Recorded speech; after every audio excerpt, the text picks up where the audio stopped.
এরপর থেকে ছবিটাই আমার কাছে আছে। এটাই আমার বাপ, এটাই আমার স্যার। যেখানে যাই তার সাথে করে নিয়ে যাই। আপনি আমার পাগল করতে পারেন যে একজন মানুষ আরেকজন মৃত মানুষের ছবি নেই কেন করে?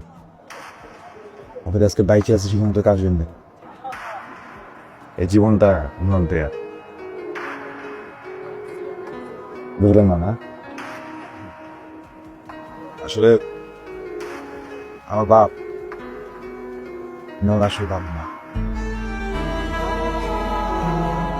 আমার আম্মা এই অঞ্চলের নিচে এই যে সাগরের পাড় ধরে সারাদিন হাঁটতো, আর দূরে যতগুলো জাহাজ আসতো সবগুলো জাহাজ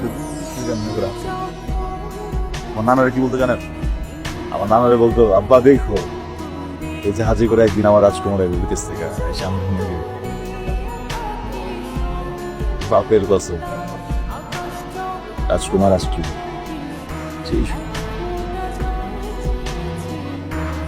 আমার আম্মার ভালোবাসা ছিল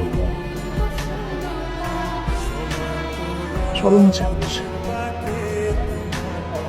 আমার রাজকুমার কাটতে রাখবেন আমার সুযোগ নিয়ে খারাপ একটা ফেলে দেবো।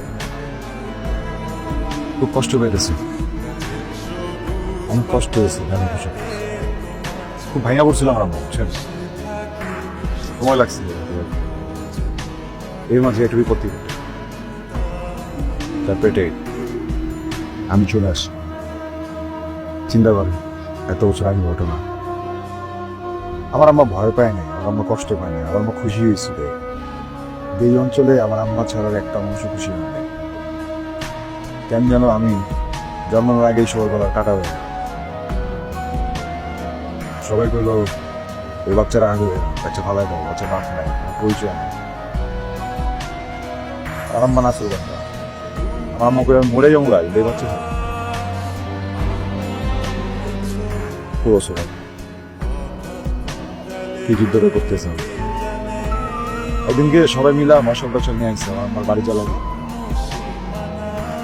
চিল্লা চিল্লা বলতেছি বাচ্চারা নষ্ট করে ফেলা, আগুন জ্বালাবি তোর মারে ফেলা। আমার মা তখন কারিগর জিনিস বুঝতে জ্বালাতে পারবো। বাপের কথা এমন সময় যেন হিরোর মতো আমার বাপ আছে, সবাই সরাই আইসা আমার আম্মার হাতটা ধরছে। ওরা বুঝছে এই তোমার বাচ্চার দায়িত্ব আমি, তোমার দায়িত্ব আমি, যে তোমার হাতটা ধরছি কোনদিন ছাড়ুন না।